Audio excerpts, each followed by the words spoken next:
Another month, bag-o na usab ang atong theme, thriving in a hostile environment. Buot pasabot sa thriving is nag-prosper gyapon bisag ang atong palibot kana bang kontrary na kayo og lisod, difficult nga palibot or environment. Yes, we are in a difficult environment karon nga panahon tungod kay naagita sa kahimtang ang atong gobyerno dili stable, dili klaro justice system, and makita nimo social media nga gubot away, everyone is throwing hatred ngadto sa isig katao niya daghan gyoy mga rally nga gipahigayon. Magahatag kanato og challenge, shining in hostile environment. Ang atong text is Daniel 12:3. Ingon diya, those who are wise will shine like the brightness of the heavens, and those who lead many to righteousness like stars forever and ever. So ang atong tanaon karon ang kinabuhi ni Daniel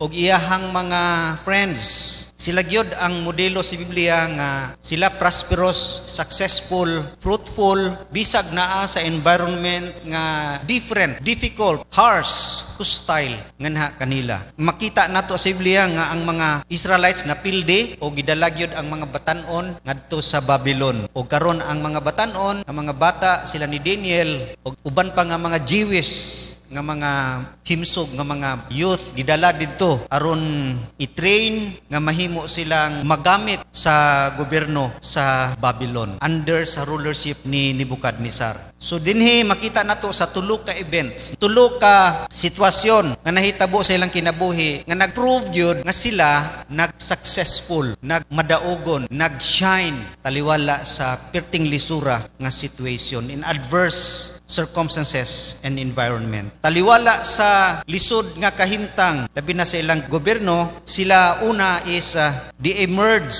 Balik ko na to ang picture, kining niagi nga problema. Kini karon, kining story ni Daniel with his friends about pagkaon, food. Tanaw na to ang una nga sila gyud nag-emerge.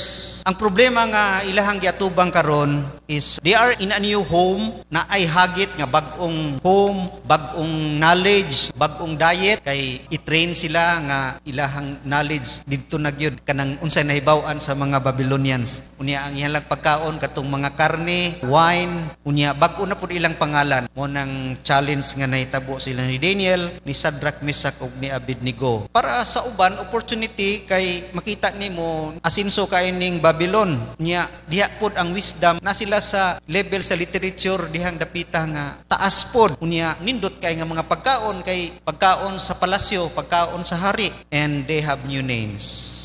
Pero ang makita nimo ang purpose is usabon gid sila. Mo nang isa-usab nga challenge atong kinabuhi nganong naay mga mausab kining environment nato kay ang tuyo usabon gyud atong identity. Gusto gyud sa kaaway nato nga mopareha gyud sa kalibutan, pareha sa mga Babylonians nga gusto gyud nila nga mopareho ta. Gusto gyud ta i-influence. Pero silang upat ingon diha the purpose of their hearts. Ingon sa verse 8, but Daniel resolved not to defile himself with royal food and wine, and he asked the chief official for permission not to defile himself this way. Grabe ilang determination o conviction ba nga we will not defile. Nag-resolve gid sila. Ang purpose sa ilang heart is not to be defiled by food kano nga pagkaon tungod kay siguro ang ilag yung understanding nga kana nga po dili na angayan sa ilaha kay sacrifice to idols, maybe kana mga meat nga ilang gipang hatag sacrifice to idols. Unya di man gid gusto ana ang mga Israelites, bawal na sa ilahang law nga gihatag sa Ginoo sa ilaha. Dili gid sila strong kay ilang conviction, dili gid mo compromise. The same sa atong kinabuhi karon daghan kayo ang kusog sa kalibutan nga usabon atong kultura, nakausab na gani atong kultura karon. Pwede na ang same-sex marriage, pwede na ang kining LGBT, nya ang atong mga what is good. Nagkalahi na pod karong panahona nga dili mao gyud ang gisulti sa Bible. So usabon kita nga ang balyo, murag maayo man pod ang nga balyo pero gusto gyud sa kaaway nga dito kita sa balyo sa kalibutan. Sila strong kay sila, committed sila bisag na sila sa different environment. Mausab sa tuwa, daghan kay tag opportunity nga makuha nato ang mga values sa kalibutan diha sa atong trabahoan, sa eskwelahan, diha sa atong mga friends or mga unbelieving members nga naa sa family. Pero sila gyud Daniel, they refuse nga daghay reason nga pwede sila dili mo refuse kay naa sila mga excuses. Pwede sila mo ingon nga, gibiyaan naman ta sa Ginoo, nganong napildi bitaw ta sa gira. Ipasagdan naman ta sa Ginoo. Pwede sila maingana nga na ay silpiti ug na ay kasuko sa Ginoo. Nga nagtarong tag kinabuhi, nag-active kay ta sa church pero naamang gyapon ni mga problema ha. No pwede pud nga na. Pwede pud sila mo ingon nga no choice ta, naata nining lugar, mamatay mo ta diri og dili ta mo tuman. Unya pwede pud sila maingon nga pagkaon ra bitaw na dili na big deal. We are in a foreign land, bitaw ta dinhi, wa bitaw ta sa Jerusalem. Pero sila gayod purpose in their heart not to be defiled. Strong kayo. Walay compromise. Pag mingog right gina. Di gina pwede mahimong kanang imuhang belief pastor di na ma-apply karon nga generation. Dili strong what is in the Bible mao gina ang tama. Bisag unsa nindot ang presentasyon ron sa kalibutan, dili gina mao ang tama. Mo na makita nimo di stick sila. Unya wala po sila nagrebelde sa gobyerno. Wala po sila nagprotesta nga naghimong protest. Peaceful ang ilahang approach sa kadtong tighatag pagkaon. Nagsabot sila, sir, pwede gulay lang amo testingan nato. Testingan lang gud nato. Gulay lang amo tanaw nato kinsay mga baskog og lawas abot sa pila ka adlaw. Peaceful lang ilang approach. Wala sila nag-throw og hatred, wala sila nagsulti og bad kadto sa gobyerno. Wala. They make a deal peacefully. Nga makita nato nga we can be in contrary to the world pero not contrary with the world. Kanang pwede ta sa pamaagi nga dili gyud maghimog mga butang nga dili ikay maya sa Ginoo. Mo nang ang resulta sa ilahang gihimo is naay promotion sa ila gikan sa langit. Duha ka butang nga ilahang nadawat nga benepisyo. Ingon diha sa Daniel 1:5, at the end of 10 days they look healthier and better nourished than any of the young men who ate the royal food. Mas baskog pa sila kaysa katong karne ang gikaon. Si physical blessing nga na sa ilaha. Ikaduha nga blessing sa verse 20, in every matter of wisdom and understanding about which the king questioned them, he found them 10 times better than all the magicians and enchanters in his whole kingdom. Bright pa sila, better wisdom 10 times kaysa uban ng mga enchanters and magicians. Even among sa ilang mga Jewish mga kauban dito. Daghan man sila nga mga youth kang gidala, pero upat ra sila ang nag-stand, nag-emerge nga out of many nga gitrain as magicians and enchanters. Sila lang upat nag-emerge nga lahi ang ilahang physical o ang ilahang wisdom. Say the blessing kung kita gid mag-maintain sa atong purity and conviction, not to compromise. Makita gid nato nga grabe ang panalangin. Mo nang God always gives His best to those who leave the choice with Him. Ihatag gid sa Ginoo ang best sa katong mga tao nga nagtugyan ra gid sa Ginoo nga siya ang bahala sa tanan. Pareha ni Daniel and his friends. Mao na ang una nga nahitabo sa ilahang kinabuhi. Ikaduha nga event, ikaduha nga sitwasyon nga sila gyapon nagprosper diha sa story sa kini Daniel 1. Kini sa Daniel 2, naa po'y problema ang hari. Ang problema sa hari karon kay naa siya'y damgo. Unya gitawag niya ang tanan mga magicians, mga enchanters. Apil na sila Daniel diha. Pero niingon sa verse 14-18 nga wala gi makatagna sa imuhang dream, mahal nga hari. No man, walay tao nga makatagna niya na. Mo ni karon ang problema. They endured together. Nano ni endured sila? Kay dako kay problema ni. Kay nag-order man dayon pag ingon nga dili walay makatagna, niingon dayon si Nebuchadnezzar pamatya tanan mga magicians o mga enchanters. Apil sila Daniel. O na ang problema. Pero makita nimo nga wa dayon sila pod nasuko sa hari o nagrebuilde, kalma sila nga nangayo. Pwede taga-imig time. Kay balumi ang Ginoo magyud mo padayag kanamo. O nang sa dihang nasayran nila kini, gitawag dayon Daniel 2 verse 18. He urged them, gitawag dayon ni Daniel ang upat niya ka mga amigo, Shadrach, Meshach ug Abednego, and plead for mercy from God of heaven concerning this mystery, so that he and his friends might not be executed with the rest of the wise men of Babylon. Ampo dayon sila. Munang sila Daniel, when trouble comes, ang ilagyong response, dili gira, dili kasamok, prayer. They prayed together. Dili lang si Daniel, isa lang niya to. Mag-inusar ako mag-pray. Itawag giday niya. Dito din sila nagtapok, community. Dili si Daniel ang tao nga mag-inusara ra magampo. Nagkuha kay siya prayer team nga magpadayag sa paghangyo ngadto sa Ginoo. They prayed all night. Grabe ang ilahang prayer. Mo nang they shine because kay balo sila nga kung mag-face sila og problema, ang first line of offense First line of offense is prayer. Pag-ampo nga hiniusa. They prayed for wisdom. O gipadayag yun sa Ginoo. Kahibaw gyud si Daniel unsay meaning sa damgo sa hari. Muna nindot kayo sa tua. We are struggling in our prayer. Na mga panahon nga di ganit kahibaw unsay i-pray. Usahay nagpataka ra pud tag pray nga dili gyud na siya mao. Pero if we pray for wisdom, ipadayag sa Ginoo unsay atong angay iampo. Mo nindot kaayo nga result sa atong prayer. If we pray for wisdom, kaalam. Mo nang gipadayag gid sa Ginoo og makita nimo ang power sa prayer, wa gid sila papatay. Kay gi-interpret gyud ni Daniel ang meaning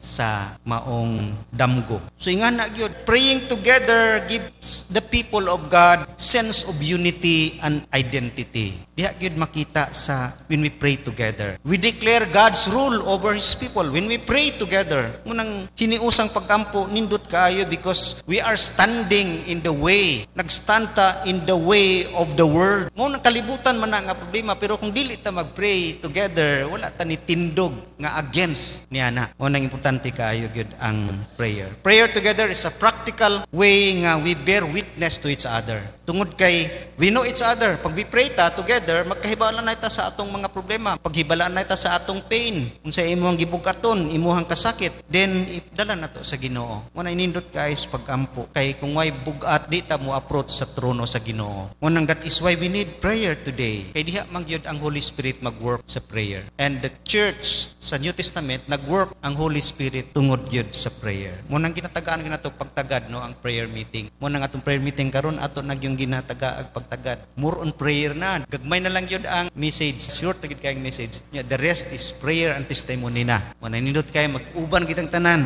sa pag-ampo kada Miyerkules. When trouble comes, they pray together.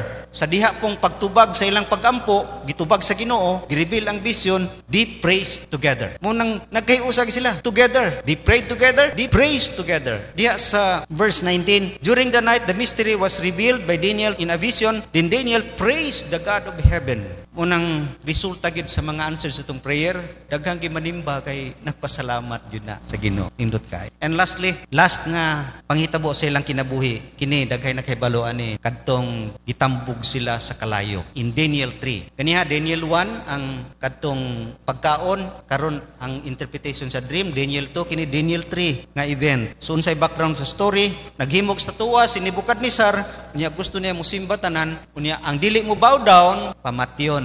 Nahitabo, pagtingog sa trumpeta, wa gyud mo bow down ang tulo, si Shadrach, Meshach ug si Abednego. Si Daniel 3:8-12. Itambog sila sa kalayo. Ikatulo nga butang nga kini nga panghitabo, they were elevated. Sila napataas, na promote. Ang unang nga tan-aw nato, they consider the fire. I-consider nila ang fire. Ingon diha sa Daniel 3:17, if we are thrown into the blazing furnace, the God we serve is able to save us from it, and He will rescue us from your hand, O King. But even if He does not, we want you to know, O King, that we will not serve your God or worship the image of gold you have set up. Ingon sila, di gid mi mo bow down ana, kay balumi nga luwason mi sa Ginoo. Pero bisag dili mi luwason sa Ginoo, bisag dili mi luwason, dili kilang gyud gyapon mi mo bow down. Bisan pa gani si Nebukadnezar nag-offer pa nga second chance, dili gid sila. Di gid sila mo compromise, di gid sila muhatag og inch, dili gid sila muhatag og foot sa devil nga maghimog compromise sa ilahang kinabuhi. Very strong ilang conviction. Di consider the fire. Sige, consider nato nang kalayo. Sila ni commit diha sa ilahang pagtuo gyud nga na sa Ginoo. Tungod kay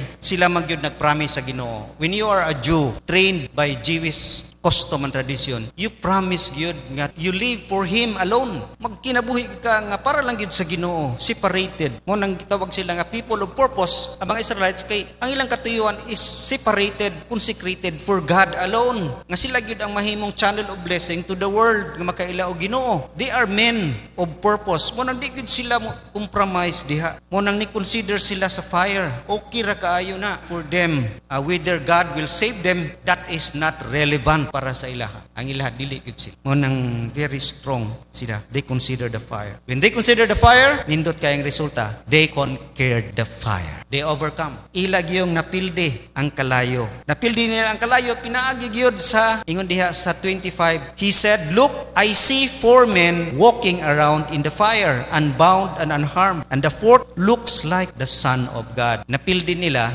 pinaagi sa presensya sa Ginoo. Naa ang Ginoo kauban nila, ikaupat nga tao dito. Ang nakita dito sa kalayo, mura mag Son of God. Ang Ginoo gyud kauban niya. Mo nang in our greatest trial, God will stand with us. Mo na timan nato. Bisag asa ka, bisag sa pinaka-fiery furnace, pinakadilaab nga kalayo nga lisod ka istong kinabuhi, God will stand with us. Kauban nato gid siya. Mo nay atong dili gyud kalimtan nga He will be with us, sa Hebrews 13:5. Even in the face of death, we are not alone. Wala ta mag-inusara sa atong mga problema karon nining kalibutan na mahal ang bugas, lisod kaayo, walay klarong stinsya, nangawala ng kwarta, corruption here, corruption there. We are not alone. God is with us. Pag matinud-anon lang kita diha sa Ginoo. Ang presensya gid sa Ginoo, mo nang God did not save them nga dili sila maadto sa fire. Wala sila gi-save sa Ginoo nga dili sila maadto dito. Giadto gid sila, gisunog gid sila. But God will meet you in the fire. Dito makikita ang Ginoo kanato diha sa kalayo. Mo nang dili ta ma-excuse sa mga problema. Ibutang kita sa grabing problema. Kay diha makikita ang Ginoo kanato. He will be with us. Diha siya mo reveal kanato, makig-uban kanato, taliwala sa naglilaab ang kalayo. Mo nang nindot kaay gyud nga promise sa Ginoo o challenge kanato no nga God will meet us. He will strengthen us in the midst, during diha sa naglilaab nga kalayo, in the days of our trial. Mo nang they conquered by the presence of God, and also they conquered by the power of God. Gahom gid sa Ginoo, way nasunog bisag buhok nila. Dali ra masunog buhok niya kadtong kalayo, gipakusog pag yun pila ka times para lang gyud di sila musugot nga itambog, pero wa gid sila musurrender. Mo nang na-overcome. No matter what we are facing today, unsa man nakadako nga problema sa atong kinabuhi karon, God is bigger than all our problems. Mas dako gid ang Ginoo, mo nagipadayag dinhi nga gamhanan gid ang Ginoo. Ang iya lang katuyuan nga maadto ta sa kalayo is to purify us and to promote us. Nganong gitugutan gid sa Ginoo nga isugba ta sa kalayo aron gyud ma-purify, mga tanggal nang dili maayos itong kinabuhi, ug aron usab ma-promote, to purify and to promote us. Mo nang yung katuyuan sa Ginoo, mo nang nindot gyud kaayo ang fire usab sa atong mga kinabuhi, sa atong mga kalisdanan, kay kini mo usabid kanato makuha sa mga impurities. When God melts us, He is about to mold you to be used as effective instrument alang sa iyang kahimayaan. Sa diyang kita sunugon, i-purify, ihimo ta yun sa Ginoo nga mahimong useful. Because we cannot be useful, we cannot be effective kung naaning mga butanga sa atong kinabuhi. Munang nindot kaayo nga we become vessel for His glory and honor. Sa kinatibukan, ang tulog yun ni stood out. They stood out among other. Muna'y blessing yun. They stood together. Nindot kayo. And they stood up in the name of God of the universe. Munang blessing, they were elevated. Ni saka sila. Sila na-promote. Ingon diha sa verse 30. Then the king promoted Shadrach, Meshach, and Abednego in the province of Babylon. Na-promote si Shadrach, Meshach, Abednego. Kunya si Daniel usab, makita nimo sa chapter 1, sa last nga verse, dito nga, he enjoyed the power and prominence for 70 years.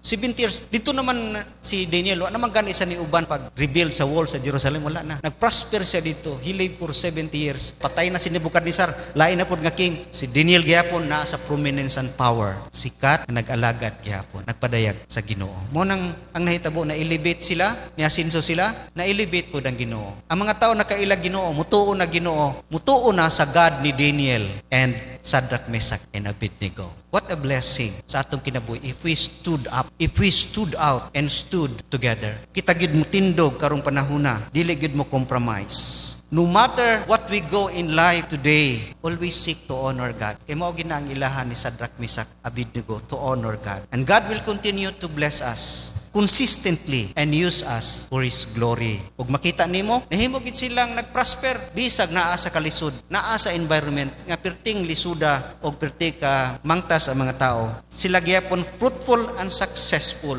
sa ilahang pagkinabuhi because they stood out, they stood together, and they stood up. Kay sila gid ang mga tao nga they are person of purpose.